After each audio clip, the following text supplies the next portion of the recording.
Assalamualaikum warahmatullahi wabarakatuh. Waalaikumsalam warahmatullahi. Hamdan wa syukran lillah, salatan wa salaman ala rasulillah. Qalu subhanaka la ilma lana illa ma 'allamtana innaka antal alimul hakim. La haula wa la quwwata illa billahil aliyyil azim. Amma ba'd. Hadirin jamaah salat zuhur berjamaah Masjid An-Naman yang dirahmati Allah Subhanahu wa taala. Alhamdulillah kita bersyukur kepada Allah Subhanahu wa taala karena dengan nikmat-Nya lah kita bisa berkumpul di tempat yang insyaallah penuh dengan keberkahan, penuh dengan rahmat Allah Subhanahu wa taala demi melaksanakan salah satu kewajiban yang diwajibkan kepada orang yang beriman, yaitu talabul ilmi, ya, mencari ilmu agama. Dalam pertemuan ini mungkin akan dibahas secara ringkas saja, karena kalau kita mau membicarakan tentang kisah daripada Al-Isra wal Mi'raj dengan penuh, ya, dengan detail satu-satu semuanya dijelasin mungkin sampai malam. Kira-kira sanggup nyampe malam di mari? Nah, kayaknya kagak. Saya nanti rada-rada jam 2 itu ada kelas di kampus At-Taqwa Ujung Harapan, jadi paling lama jam 1 udah berangkat dari mari. Ya, jadi sedikit banyaknya semoga kisah daripada Isra Mi'raj yang akan dibawakan bisa menjadi iktibar, menjadi patokan, menjadi muhasabah diri kita untuk menjalani kehidupan kedepannya lagi dengan memperkuat keimanan kita kepada Allah Subhanahu wa taala. Di dalam Al-Qur'an Allah Subhanahu wa taala berfirman, a'udzubillahi minasyaitonir rajim, bismillahirrahmanirrahim. Subhanalladzi asra bi'abdihi lailan minal masjidil haram ilal masjidil aqsa alladzi barakna haulahu linuriyahu min ayatina innahu huwas samiul basir. Ini surat tentang Isra dan Mi'raj. Jadi Allah Subhanahu wa taala mengawali dengan kata atau kalimat subhana. Ya, apa yang dimaksud dengan subhana? Artinya maha suci. Jadi kenapa Allah Subhanahu wa taala naruh di depannya itu subhana? Bukan langsung bilang aja Allahul ladzi asra. Kan bisa aja begitu.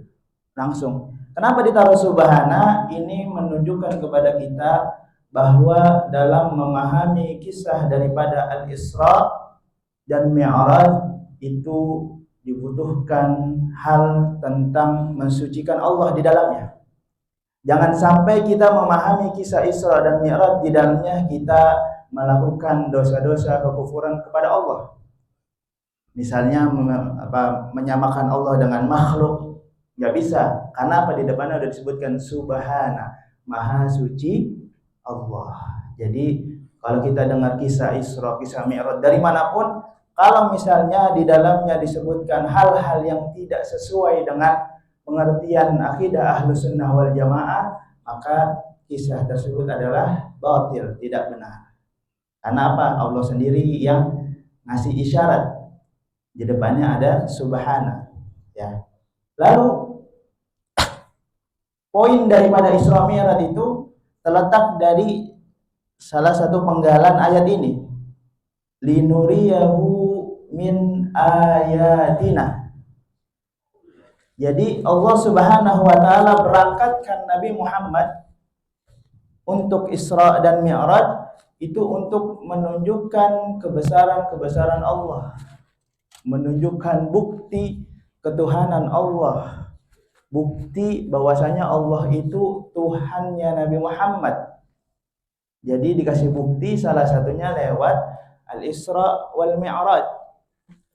Dan Isra Mi'raj ini salah satu mukjizat yang besar.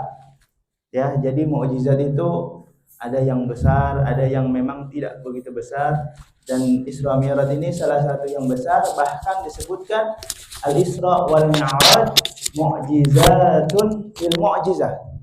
Jadi di dalam mukjizat ada mukjizat-mukjizat lain yang ditunjukkan di dalam kisah Isra Mi'raj ini. Ya, di sini ada namanya kitab Qissatul Mi'raj karangan Najmuddin Al-Ghaiti. Di dalamnya dijelaskan tentang perjalanan Isra dan Mi'raj. Ini kalau saya baca semua kira-kira ada 20 berapa halaman ini. 30 menyampe. Kalau saya baca semuanya satu halaman misalnya 5 menit kali aja 5 menit kali 30. Palingan sisa 2 orang di mari. Karena saya baca semua. Jadi kita singkat-singkat aja, ambil poinnya, ambil itibarnya.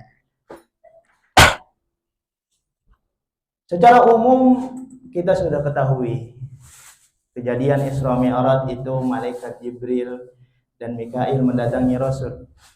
Dibawalah ke tempat air Zam-Zam. Habis itu apa? Dibelek. Dari mana disebutkan? Min sugratu nahrihi. Dari sini. Di bawah leher sampai mau ke ujung perut. Itu yang dibukanya. Kan lebar banget itu. Habis itu baru diambil hatinya, dibersihkan dengan air Zam-Zam dulu. Jadi yang ngebersihin malaikat Jibril, yang ngambil airnya malaikat Mikail.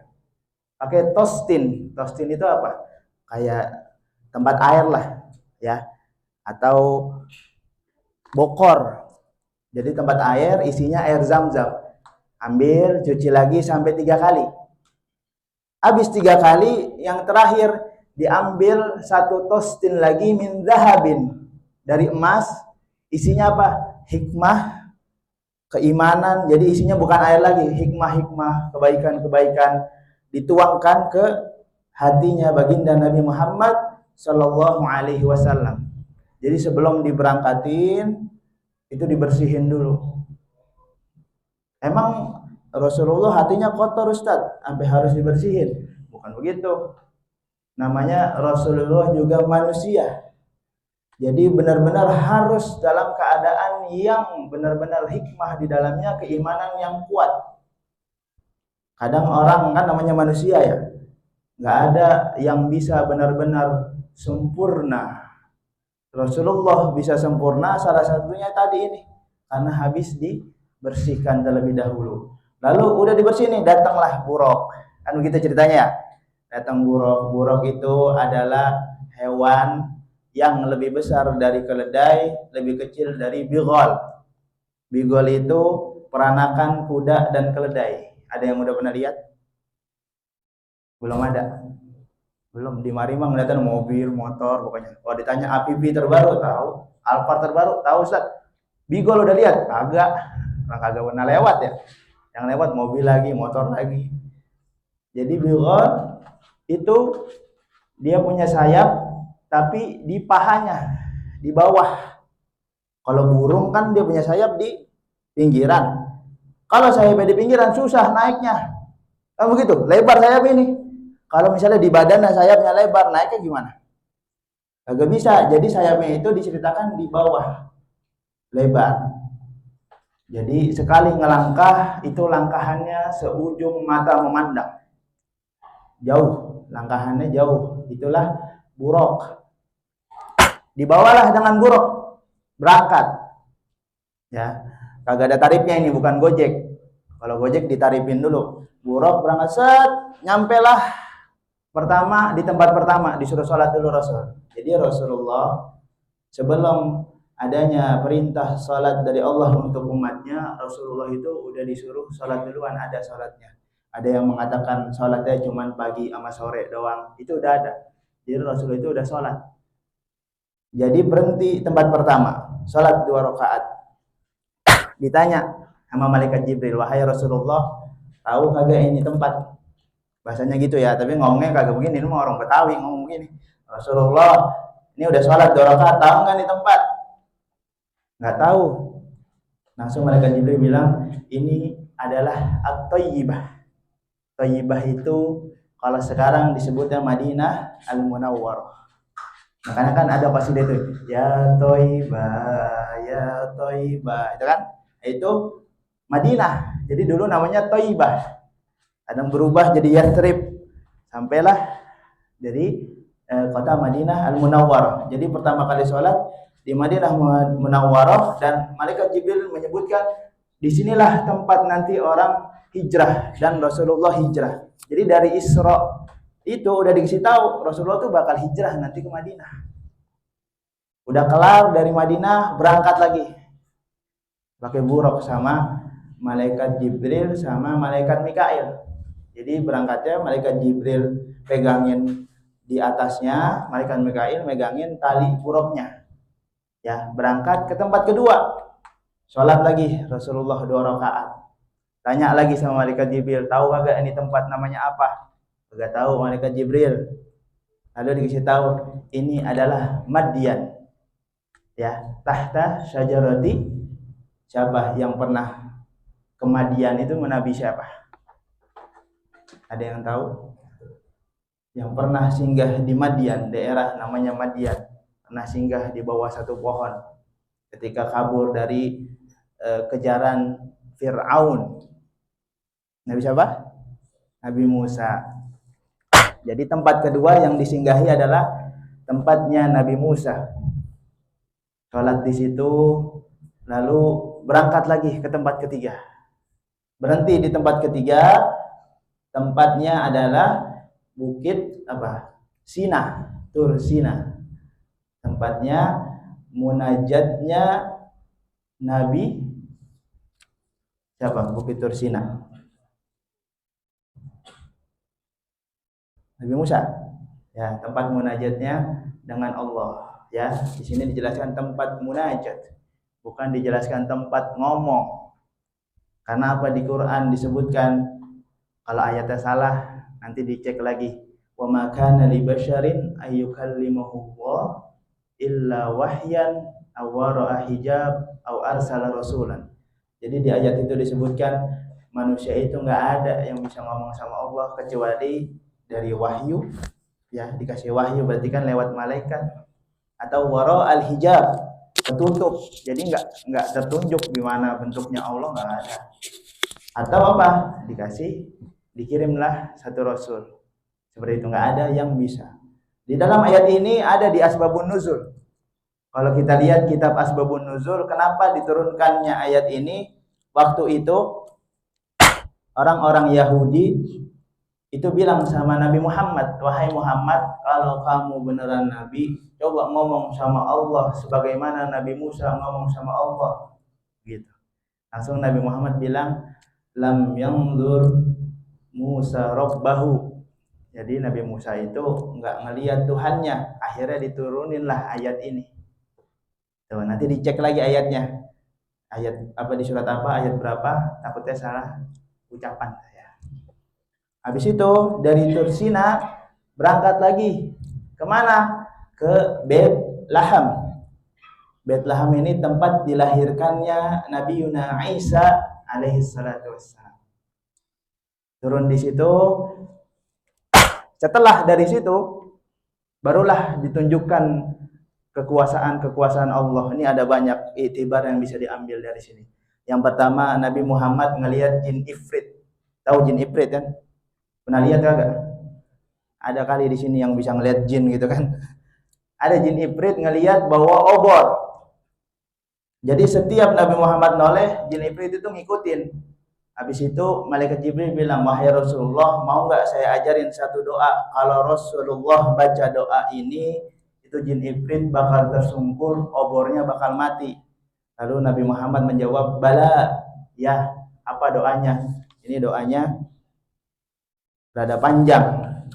Ya, ada satu doa disebutkan, malaikat Jibril mengatakan, a'udzu biwajhillahil karim wa kalimatillahit tammati allati la yujawizuhunna barrun wala fajirun min syarri ma yanziru minas sama wa min syarri ma ya'ruju fiha wa min syarri ma dara'a fil ardi wa min syarri ma yakhruju minha wa min fitanil laili wan nahari wa min tawaqil laili wan nahari illa tariqan yatruku bi khairin ya rahman.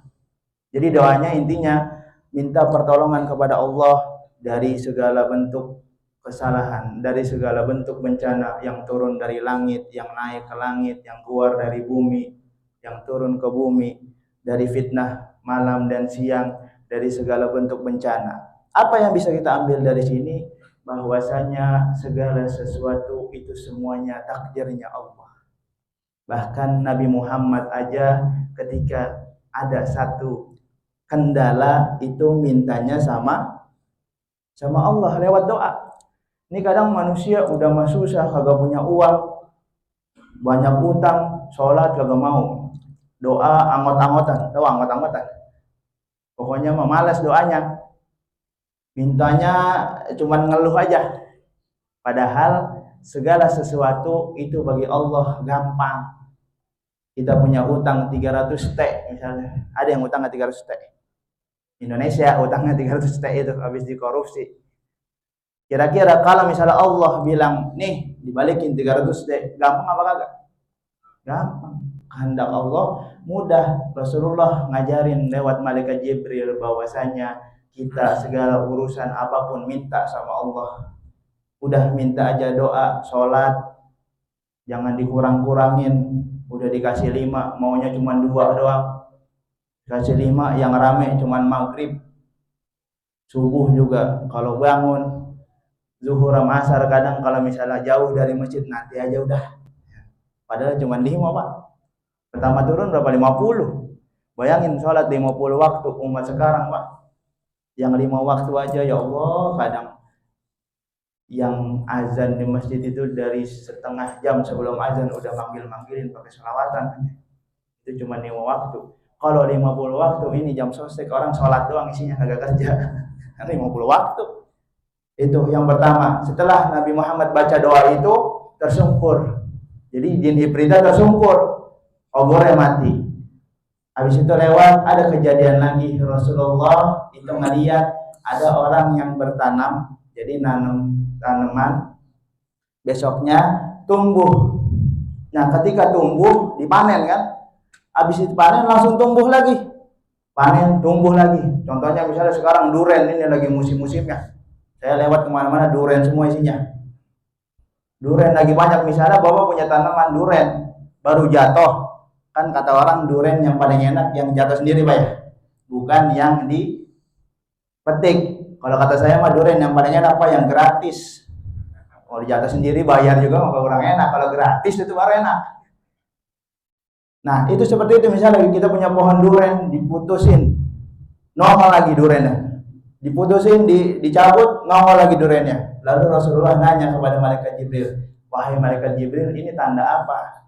Malaikat Jibril ngasih tahu, wahai Rasulullah, ini diibarat katakan orang umatmu yang jihad fi sabilillah dan juga umatmu yang sering bersedekah di jalan Allah Subhanahu wa taala. Jadi setiap amalnya dikali lipatkan sampai 700 kali lipat. Ya, jadi orang yang sedekah nggak bakal habis uangnya Pak.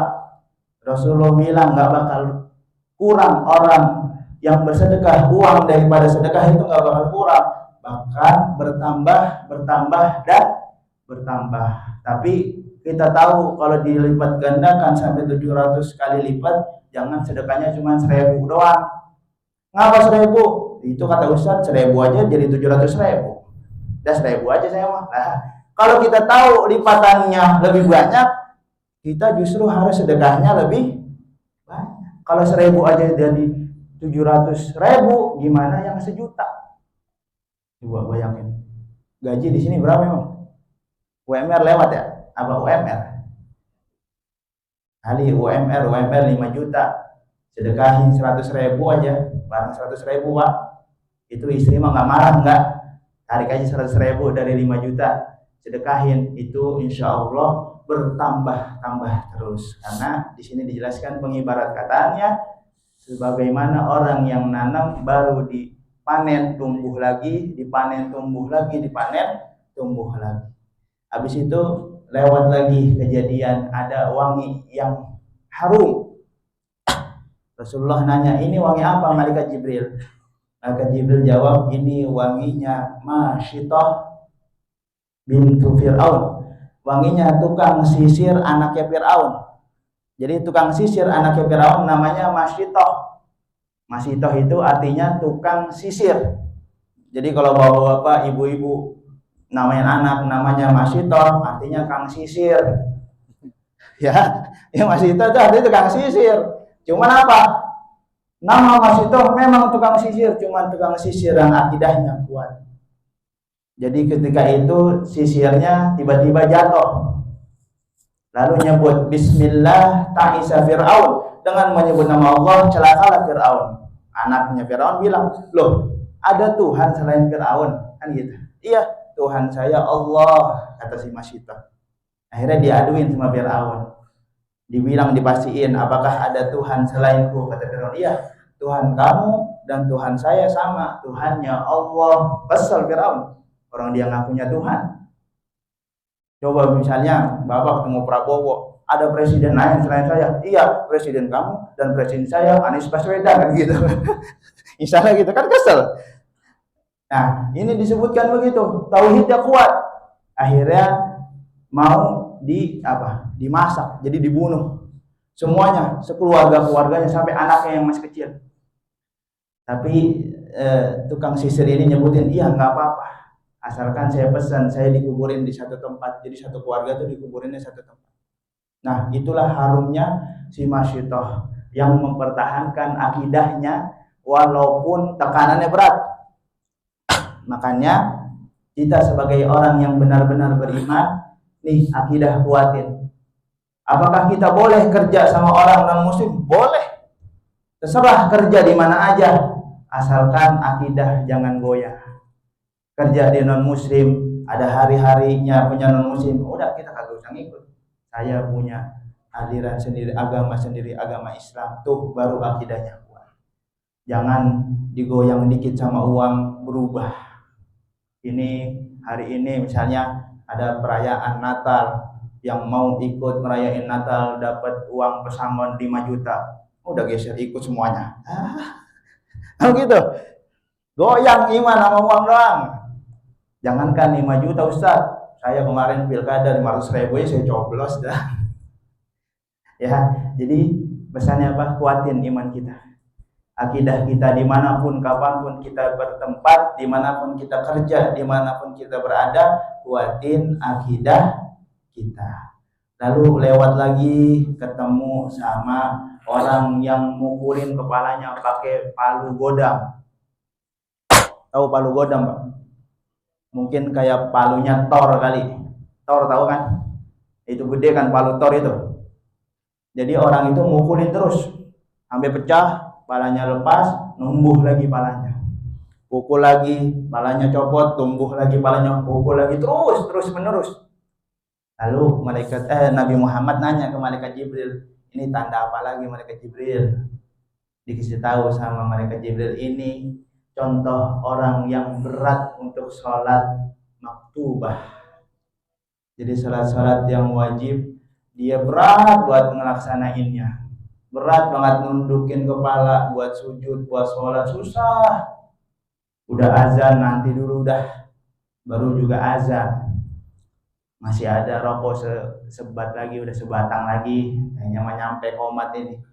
Udah komat nanti dulu, imamnya juga belum datang. Nanti imam rakaat bersama nanti dulu, ini mah isya 4 rakaat, kita bisa di akhir-akhir dah. Jadi berat buat sholat itu enggak semangat. Nah, ini diperumpamakan orang yang sholat itu susah banget. Disuruh sholat, azan udah kenceng, dikasih muadzin yang suaranya bagus. Subuh-subuh muadzinnya bagus banget pakai nada. Bukan yang bangun malah makin nyenyak. Kenapa nggak bangun-bangun, Pak? Itu muadzin bagus banget suaranya, bikin sama nyenyak tidur saya. Ya. Padahal dikasih muadzin yang bagus biar pada datang ke masjid, ini malah nyenyak tidurnya. Itu. Terus habis itu ketemu lagi satu kaum yang mana dia telanjang, yang ditutup cuman kemaluannya. Habis itu mereka digembala, ya, digembala sebagaimana kayak kambing, kayak onta, makannya makanan yang berduri dan bebatuan dari neraka jahanam. Jadi kejadiannya begitu, Pak. Habis itu malaikat Jibril ngasih tahu kepada Rasul. Ketika Rasul nanya, ini kejadian apa lagi nih yang nunjukin begini? disebutkan haula'il ladzina la yu'adduna shadaqati amwalihim wa ma dzalamuhumullahu syai'an. Mereka adalah orang-orang yang enggak bersedekah dengan hartanya. Ya. Jadi kalau punya harta sedekahin. Kan ada juga harta kita ada juga jatah orang lain ya 2,5% ya. Kalau sedekah atau zakat itu 2,5%. Kalau PPN 12, lebih banyak PPN daripada zakat kita lah. Ini saya mikir aja kayaknya Ustadz kena juga Pak ini PPN. Nanti jangan-jangan jam selesai kena PPN, amplop Ustadz juga Ustadz 12% dipotong PPN. Ya, itu jadi perumpamaan orang yang kagak mau sedekah, gak mau ngeluarin zakat daripada hartanya, itu seakan-akan orang yang lagi digembala itu makanannya duri-durian sama batu bara dari neraka jahanam. Di sini ada yang pernah makan batu bara? Ada Pak? Jangan batu bara, arang itu arang sate Padang atau arang sate Madura ada yang makan. Kalau kuat mau bagus. Ini batu-batuannya dari neraka jahanam. Ditunjukin. Habis itu lewat lagi kejadian lagi. Apalagi summa ata ala qaumin baina aidihim lahmun. Nah, ini ada kejadian satu kaum rame ini, di sebelah kanan ada daging yang matang seger. Sebelah kirinya ada daging yang mentah busuk. Tapi kaum tersebut makan yang busuk. Jadi yang matang ditinggalin. Rasul heran. Kenapa ini malaikat Jibril? Kok ada yang matang yang dimakan yang mentah? Lalu malaikat Jibril ngasih tahu ini contoh.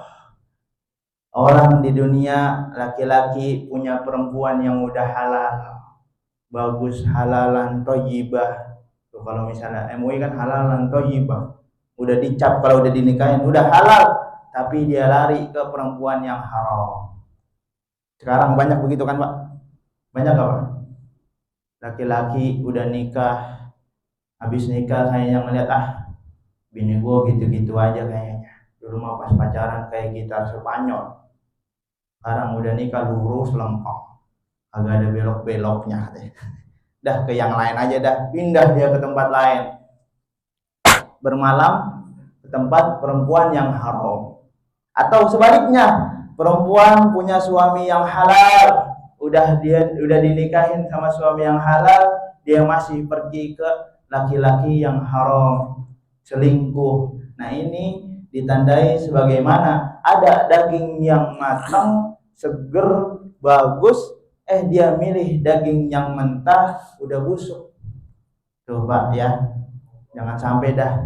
Pokoknya kalau misalnya kita ngelihat bini kita kurang bagus kelihatannya, kurang cakep, udah rada-rada tua, kalaupun nggak kuat udah nikah lagi aja udah. Jangan sampai yang haram-haram yang gitu. Kalau nggak kuat nih Pak, izin udah, saya roman-romannya pengen yang masih daun muda lagi.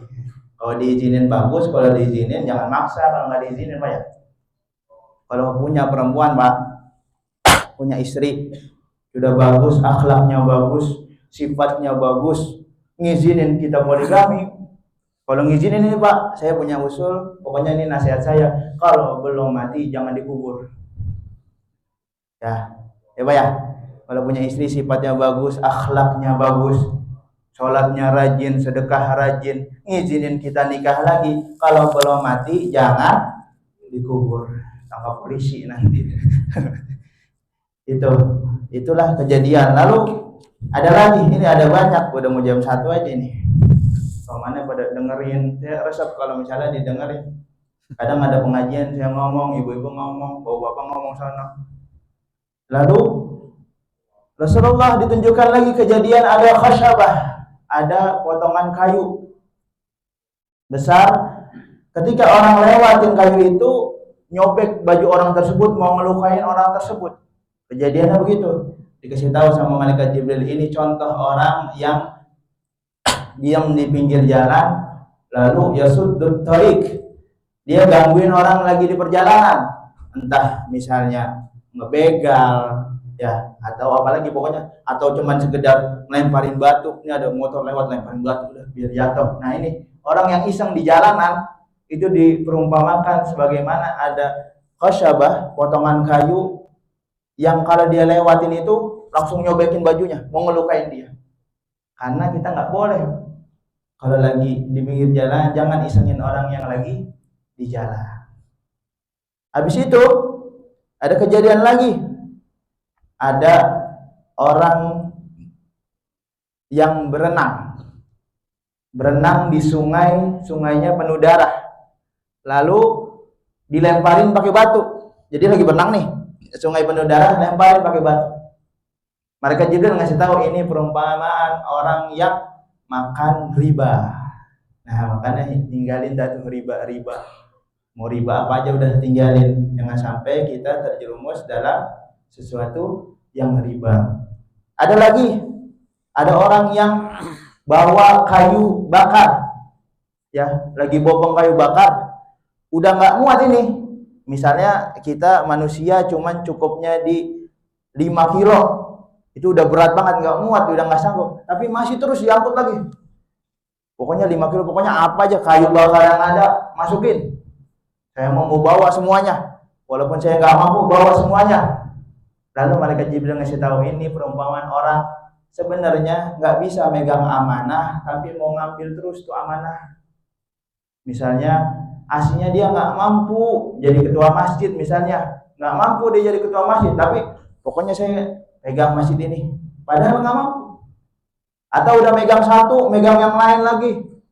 Misalnya sudah jadi menteri ini satu bagian, mau ngambil lagi menteri perikanan, ambil lagi menteri kelautan, ambil lagi perdagangan, semua pokoknya.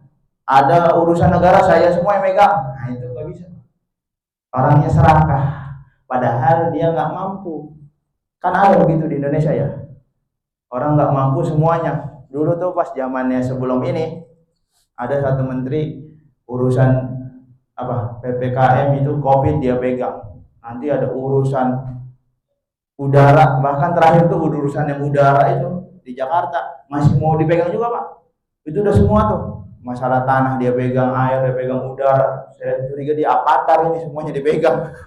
Tanah, ada air, udara, semuanya mau diambil. Jangan begitu, kita itu sesuai porsinya. Kita lihat saya mampu memegang amanah ini, ya udah ini aja. Jangan semua kita mau pegang. Doa DKM saya, yang azan saya, yang qomah saya yang imam juga, saya doa, saya pengajian, semua diambil. Nggak mampu. Kalaupun mampu, kurang etis. Dibagi-bagilah amanah-amanah yang ada di masjid, di kantor. Jangan semuanya mau diambil mentang-mentang uangnya banyak. Ini saya kalau kerjain ini, yang ini juga, mungkin bisa sebulan 2 digit mah dapat. Diambil semua, jangan begitu. Jadi ambillah semampu kita, sekuat kita memegang amanah. Ya, hadirin yang dirahmati Allah Subhanahu wa taala, sebenarnya masih ada lagi kisah-kisah, sedikit kisah daripada Isra, baru habis itu kisah Mi'raj. Jadi ketika sudah selesai ditunjukkan kejadian tadi, sampailah Nabi Muhammad itu ke Baitul Maqdis, ya, ke Palestina. Akhirnya sholat kan, sholat imamin para nabi dan para rasul. Lalu disodorkan sama malaikat Jibril, ada apa? Susu, ada khamar. Jadi ada susu, ada khamar. Khamar itu minuman yang memabukkan, disodorin 2. Akhirnya Nabi Muhammad milih susu. Jadi ketika disodorin ada khamar, ada susu, bahkan di satu riwayat disebutkan ada khamar, ada susu, ada air. 3 yang dipilih sama Nabi Muhammad susu. Ini kalau di sini cuman ada air, jadi saya nggak bisa milih tuh mau milih susu, mau milih keratinding, karena cuman ada air doang. Ya, jadi ketika itu Nabi Muhammad milih susu.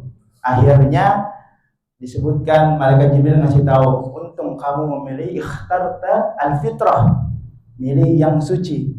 Seandainya Nabi Muhammad memilih khamar, maka disebutkan nanti umatnya bakal berpaling darinya. Kalau misalnya ketika itu Nabi Muhammad milihnya khamar. Lalu kalau misalnya milih air, maka umatnya nanti bakal tenggelam. Di satu riwayat disebutkan seperti itu. Makanya ketika memilih susu, inilah pilihan yang baik. Makanya umat Nabi Muhammad dikatakan khairul ummah. Ya, sebaik-baiknya umat. Turunkan kitab yang paling mulia Al-Quran. Nabinya khatamun nabiyyin, penutup para nabi dan rasul. Amalan-amalannya banyak yang dilipat gandakan. Pokoknya semuanya baik asalkan umatnya menjalankan perintahnya Allah, perintahnya Rasulullah Sallallahu Alaihi Wasallam. Ya, paham Pak ya? Pak, mau lanjut apa udah? Kalau mau lanjut nanti undang saya lagi aja. Sekarang mau udah habis waktunya tuh. Jadi mohon maaf nggak bisa lama-lama.